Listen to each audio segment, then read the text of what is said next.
All right, this is how I straighten out rolls of welded wire fence, like your typical Tractor Supply, Paris Farmers Union kind of 14 gauge, 48 inch by 100 foot roll.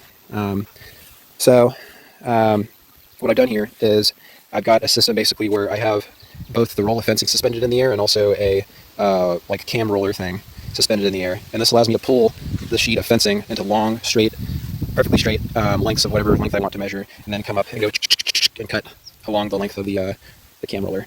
So what I've done here is I've got my tractor bucket floating in the air, and I've clamped on a pallet fork that's going through it like a hay fork goes through a bale of hay. And the important thing that I've done here is I have the top outer, the outer sheet of the fencing is coming up and over the top like that, not down and underneath. And then it comes underneath the roller. And the other important thing is that I've aligned my roller to be parallel to the roll of fencing by making sure that the right edge of my bucket, where I've got it hooked up, is centered perpendicular with whatever upright post you choose to use to suspend the other side of the roller in the air.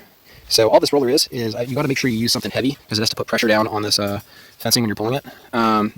It can't be something that gets battered around and juggled in the air because it's like lighter than the fence or whatever.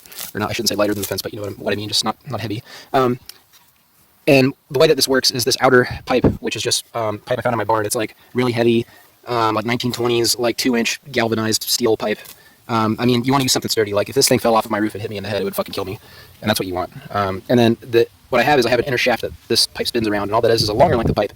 And I've used a metal drill bit to drill through a hole going all the way through it. And then at that point, you can do whatever you want. You can have whatever you need to block this outer pipe from sliding off, and also allowing you to hook it up to suspend it in the air. So I just use bungee cord. In the future, I'm going to have a more sophisticated kind of thing where I have like maybe like an actual hook loop and then like chain on both sides. How nice and straight this roller makes this job of unrolling fence. So I'm going to walk down here.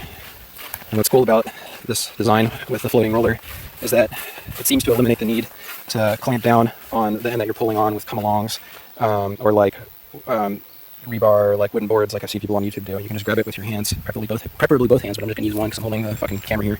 And look how straight you can pull it. You just want to get low with it because that roller is floating not that high above the ground. But yeah, it just pulls out straight.